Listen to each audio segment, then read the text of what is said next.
Hey everybody, welcome back to Ready Steady Play, where we are doing our final thoughts on Zerywia. Yeah. We just finished 10 episodes of epic questing in the Vanidian Sea.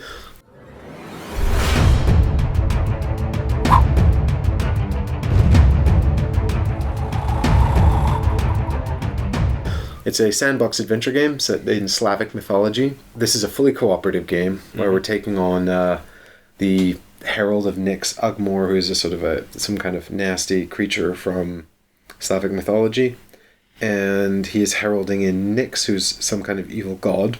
I'm being a bit vague because I don't fully know the mythology that well, but the game is designed to be played over sort of 3 chapters, and we're doing chapter 1 here in the prototype, which ends in a fight with the Herald of Nyx. Yeah.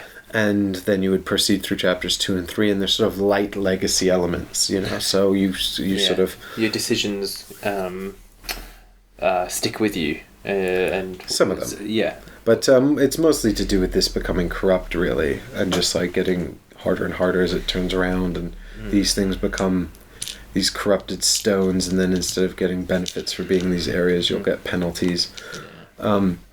But what you're doing is you've got these boards here, and the way the game kind of works is that you've got this you can't die, so it's really a race against time to try and become powerful enough to defeat the final boss. And then in the final confrontation, you can live or die, depending on how well you've done. You don't all need to survive, just one of you needs to survive in order to win the chapter. But the way we're going to level up is by going through these Saga decks we've got. So there's a quest on top, and then you get some rewards if you complete the quest. And you go through here, leveling up your player board, and this will unlock new weapons and items for you to carry around, and allies as well. In addition, you can also get these stunt cards here, which are like powers, special powers, and they're really, really good. And so you're trying to level all of this stuff up, and also do these holy quests here, which unlock relic tokens, which will eventually come together, and someone will get the Spear of Life, which is here, which is a super powerful weapon that will help you defeat Ugmor, who is the big bad. But then if you dilly-dally too long after you get it, he'll come and take it away from you and turn it into the Corrupted Spear. Wild. So there's this is a specific scenario called the Two Faces, and it is centered around Ugmor and the Spear of Life, but those things can change depending on what scenario you're playing and the chapter you're on. Yes. That's what I understand. Good synopsis. I agree.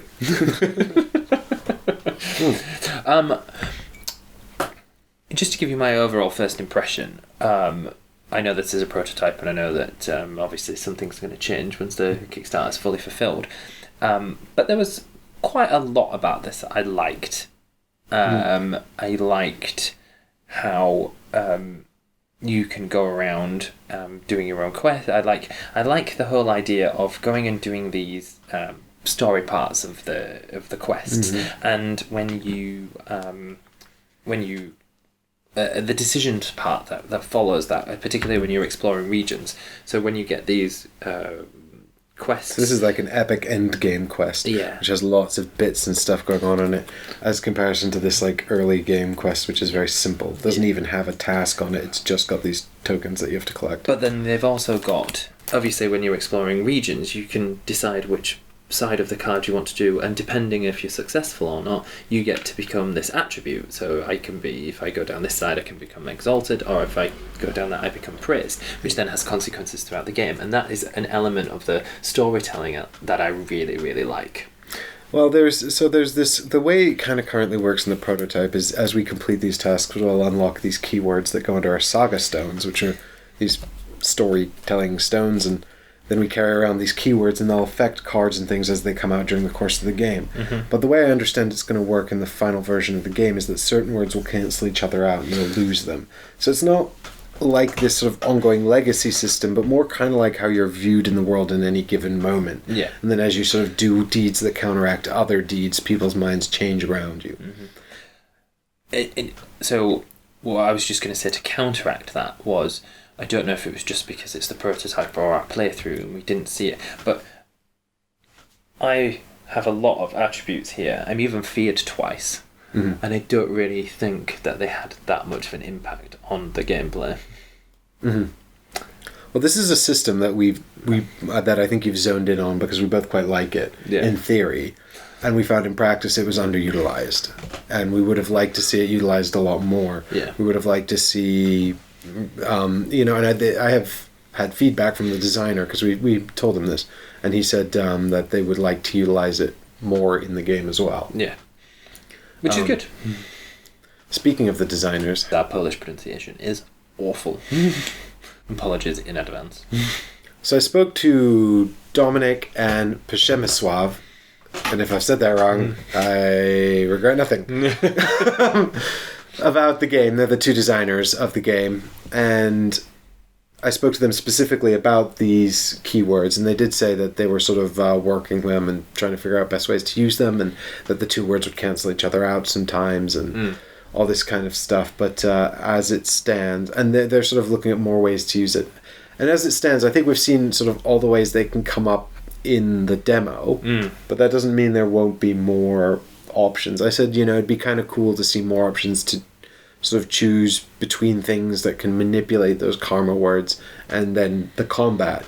Because as you can see from all these dice and tokens and things, there is dice-based combat in the game. There is. Don't we know it? And then at a sort of fundamental level, what the game essentially is a sort of action point management game, where you're managing 3 tracks of action points: strength, instinct, and will, and you're using them to assemble these dice pools and try to maximize your chances of success against these challenge cards, where you'll see cards like this guy, Ugmore, the final boss, and he's got a challenge set of symbols up here that you have to try to defeat. And he works a bit differently because he's the final boss, but you'll see all different kinds of these symbols coming up with different challenges in the game. And you can see this one's a lot easier. This is sort of a generic enemy. But that's sort of the heart of the game, right? You're choosing either between choices that require you to spend action points to avoid combat, or choices that require you to enter into combat, where you're kind of pushing your luck and hoping to succeed. And you'll always be rolling these black enemy dice, which get more severe as the game goes on, because the board is filling up with this murk, and that's kind of the sort of the lingering... It's the mechanic that escalates the threat in the game, right? Yeah. Once the murk gets too severe, the game will end. It's not like there's this tipping point, isn't it? If it gets to a certain point and you get over that certain threshold, you're almost like, no, that's it, there's no way back. It becomes a precipice. Well, there was one card, which we did raise with the designers as well, which is this one, which, if it comes out last, kind of just ends the game. Yeah. And so depending on... If this comes out early, you can kind of deal with it. Yeah, but if it comes out late, it can often just create a lot of these defiled... So what happens is the murk fills up the board, as you can see, and then if you get double murk in a region, which are these areas here, it turns into a defiled region, which is this red murk symbol. So early game, this puts out murk in 2 regions in every quarter of the board. And that can be cleaned up, especially if they're just murk symbols, because it's not until they become defiled that they start escalating the pace of the game. You have these Oblivion die, and they get doubled done in defiled regions. But specifically what you've got coming out of these activation cards, and they determine how much of these obsidian stones come out, which determine how long the game is. Yes. And the quicker the obsidian stones come out, the quicker the game will reach the final confrontation. Yes. And if you're not ready, you'll be murdered. So if you let too many of and so if this comes out early, you'll get a lot of these murk tokens on the board early on, and you'll have to deal with that. But if it comes out late game, what's more likely to happen is you'll get a lot of the murk tokens already on the board turning into defiled tokens, and really escalating the pace of the game right at the end. Correct. And so I think there are still some cards like that might need to be balanced, but overall there's these 3 sort of fundamental mechanics, right? There's managing the action points to deal with the dice. There's collecting these keywords, although I don't know if that's really seems like a mechanic. It kind of seems like a side thing that we just kind of... an additional thing. We just kind of zoned in on it because we liked it so much. And then there are these Saga decks, right? And this is a really big part of the game, which are these ongoing quests that you'll go through, and every time you complete a card on the quest, you get to unlock some rewards under the card, and then you go into the next part of the quest. Which also ticks a lot of my boxes in storytelling and story, but also it's oh no, I just want to know the other choice. Well, there's so we weren't even sure if we were doing that correctly, because every time you complete a quest, you have these two options. So here's a card, a part 2 card from one of Michael's quests to defeat the dragon. And you can see that once you've completed this, then you can either have Hellfire Breath or Primal Fear. And your choice will upgrade a weapon, perhaps, or give you a new ability. You can see here that Primal Fear, the ability Michael chose, is this new action card that he can do things with during the dice combat to help him increase his odds or maybe even remove damage. So maybe I could have used that in the final battle.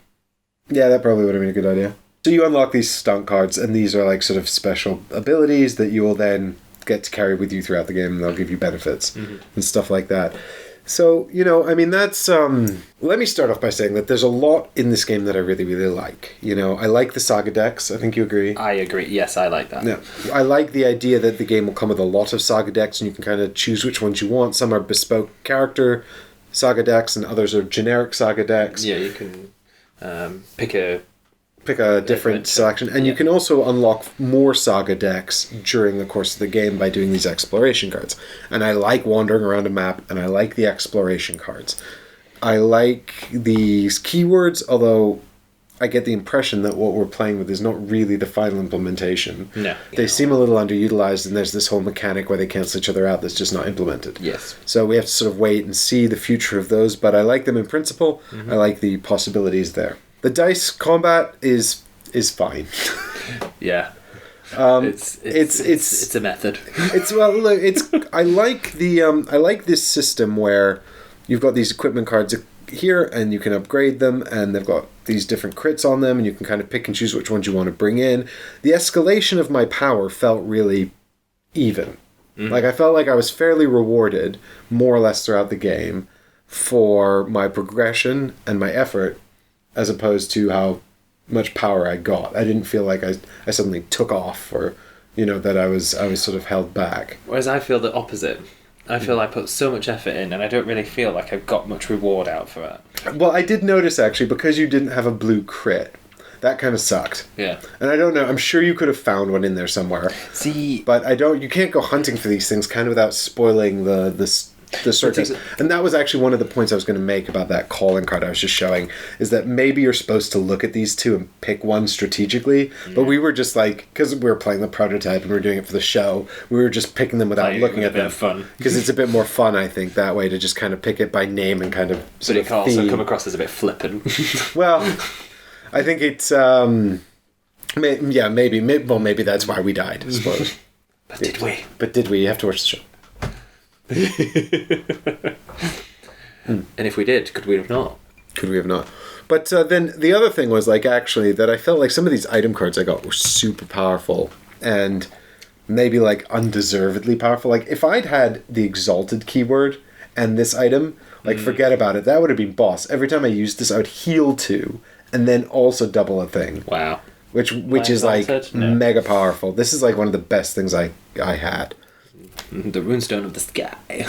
Yeah, and I had 2 of them, but that might have just been lucky. There's not actually a huge selection of items in the prototype, so that's probably why that's happened. But, and to be fair, you went round and you did defeat a lot of things, because you had to spend a lot of tokens to get those 3 items. Yeah, I had a huge pile of tokens here at the end of the game, and actually not enough time to spend them.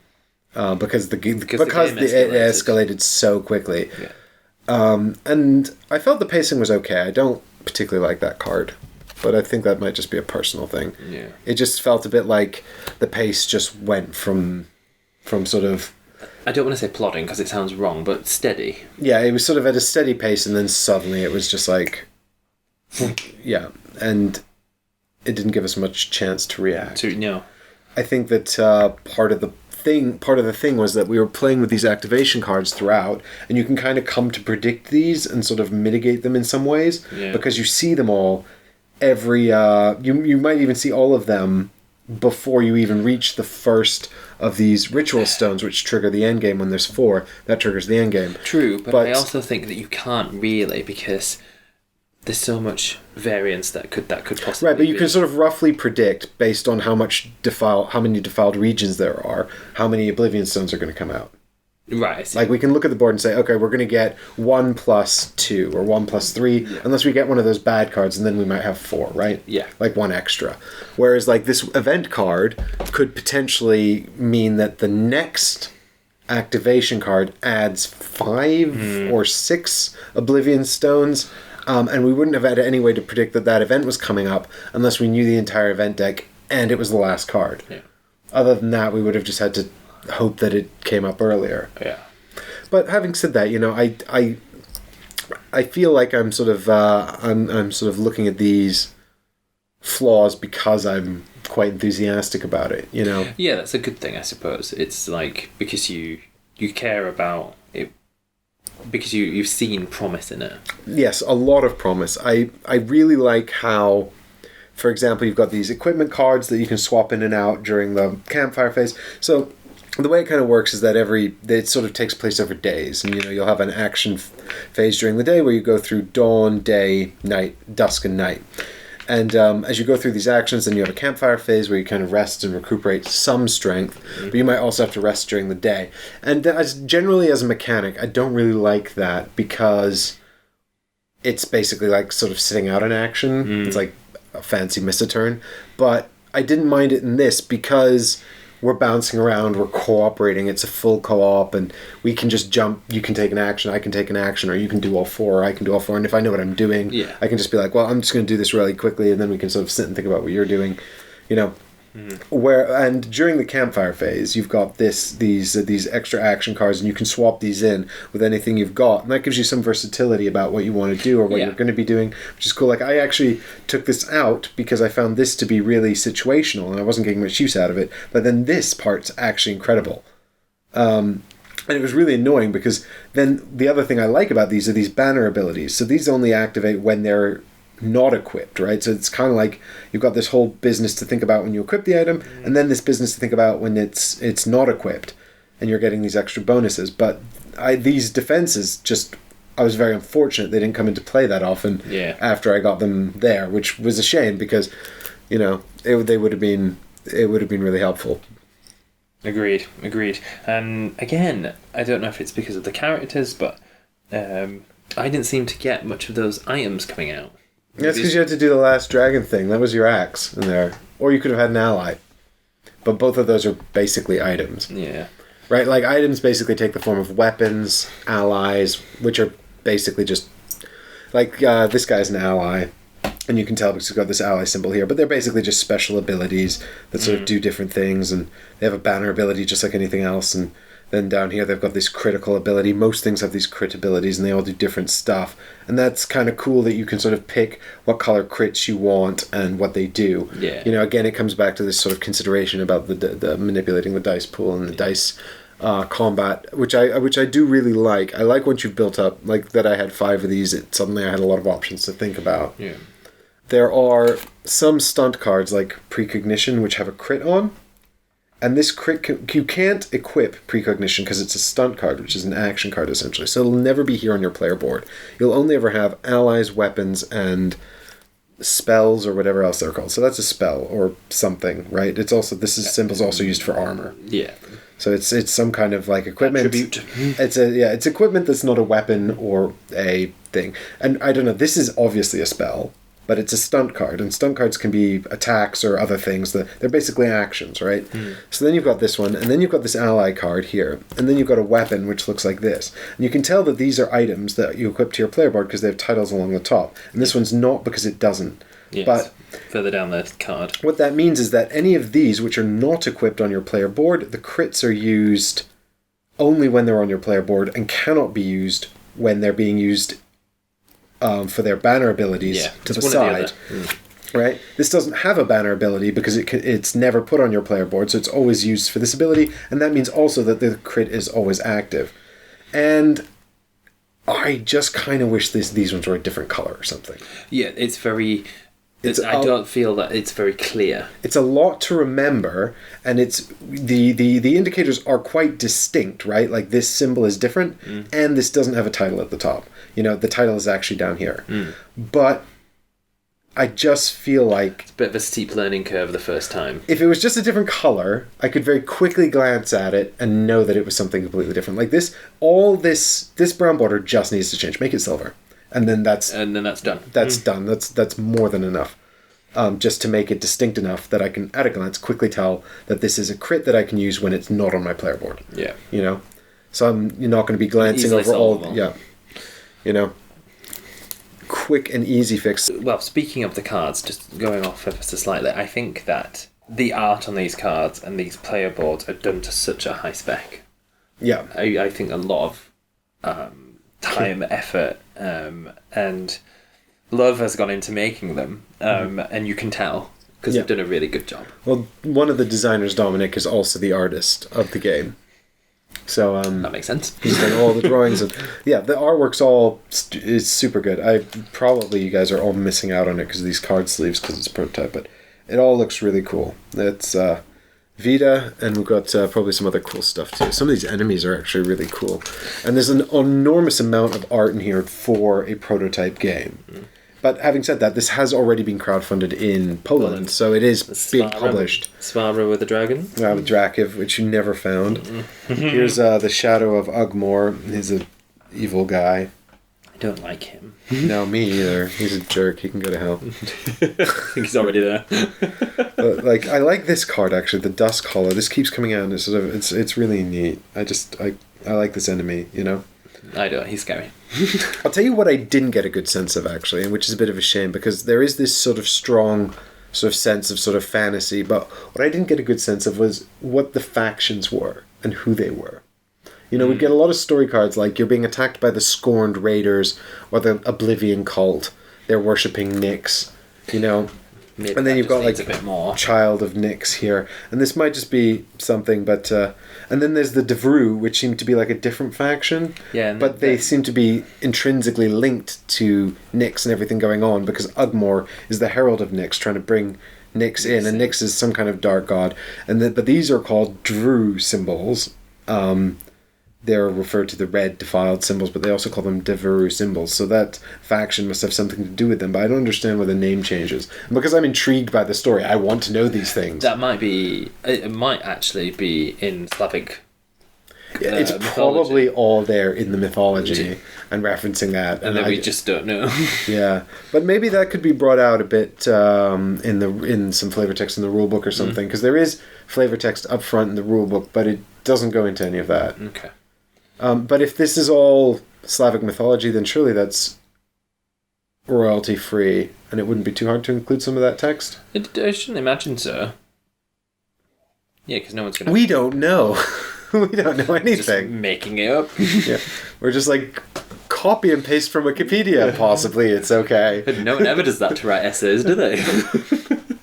Cough, cough. The cool mini or not Wikipedia scandal. Oh, really?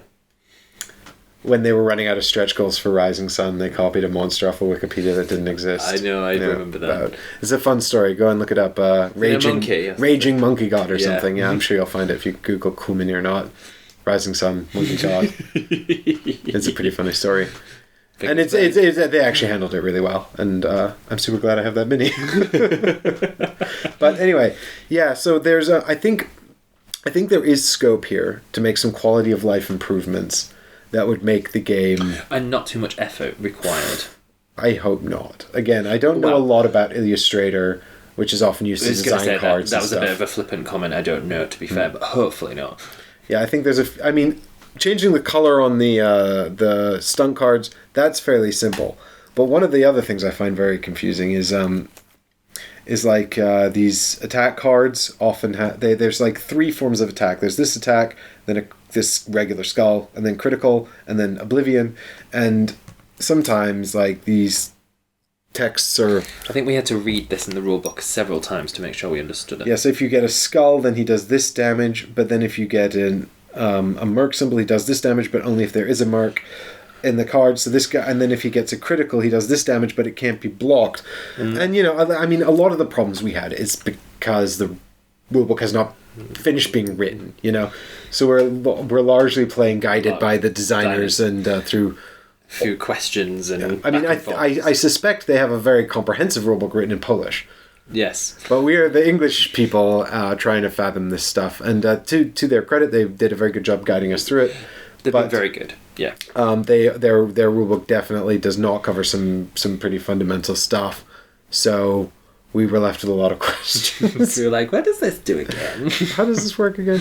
Well, and sort of little things that do need to be covered in the final copy of the game. For example, if Michael dies in the final battle, he can during the final battle, he can use his blessing stone on himself, and we can both power it up. He can use it on me, we can both power it up. If it's my challenge, he can use it on me, we can both power it up. But if he dies, can I then use it? Yeah, it's like rip it from my because there's a lot of cards, there's a lot of play about these kinds of interactions, and that stuff does need to be sort of covered, and it could very easily be covered with something like, if you die in the final confrontation, none of your stuff is accessible, you can't do anything else. Which makes sense logically. Yeah, but it just needs to make sure that kind of stuff is very clearly stated. Confirmed in the rulebook, definitely. Yeah. Yeah, but I think there's obviously a lot of passion here and a lot of time and effort has gone into this, and it does show, and it is a cool and quite sort of. Yeah. How did you feel with setting it up? I don't know if that'll change a lot with the because this is the prototype, but I found because there were so many cards, I don't think it was long to set up, but it could get a little bit confusing. Because there's so many cards, and there's so many different baddie cards, and which does each baddie card do? Yeah, there's a lot of baddie cards, and they all look quite similar on the back. And sometimes that's because they have to be shuffled together into other decks. But, the attack cards, which look like this, are distinct from the activation cards, which are distinct from the event cards, and they all look like that. And, I mean, that's okay. But I would have thought that was the activation card, because it happens every turn when we turn this guy. Mm-hmm. So I would have made that association. I don't know why the activation card actually has the town on it, but maybe that's because the Merc is coming out. In any case, it's, once you learn it, it's not too bad. I think what's more daunting is the idea of changing up these Saga decks and then having to rebuild them. That seems like a daunting task. But I guess, once you're in the game, you play through a good few sessions, and you don't have to put it back together until after you have done that. Yeah. And other than that, if the Saga decks are already assembled, then the setup's not too bad. What you can purchase is this wonderful wooden engraved box, which I think is beautiful. It is extremely attractive. If I saw this box, I'd be like, what game is that? I'm very intrigued, yes. I'm very intrigued about that game. And yeah, the models are great. I really like this guy with his crazy axe. They look really cool. Mm-hmm. I like these two as well. It does feel like sort of Gothic, Celtic sort of mythology. Yeah, totally. I don't even know if you'll get the nice wash on the ones that come with the game, but you can always wash them yourselves. That's true. If you like washing. So I like the exploration decks. I love these. These are there's just something fundamentally... I mean, it's obviously not a new idea, but there's something fundamentally appealing about exploration decks of cards. 100%. And I love how each one is different. And you have to go to a different region in order to look for one. And I like how you can have this symbol, or you can have the symbol at the bottom of the card, or you can have the symbol in the region that you're in. I think that adds a whole new decision-making process to it.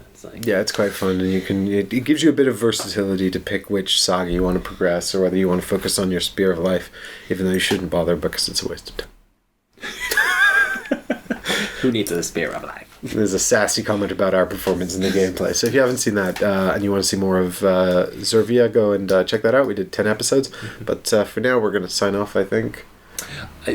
Just to give my overall thought, I'm very pleased with what we've played through. I think the guys have done a really good job, and if you like what you see, go check it out. And I would play it again, so that's pretty good. 2 recommendations to play it again. Not all those games. No, we don't usually agree. Well, thanks for coming on this Zerywia adventure with us, guys, and we'll be back tomorrow for an entirely different adventure. So see you all then. See you soon. Bye.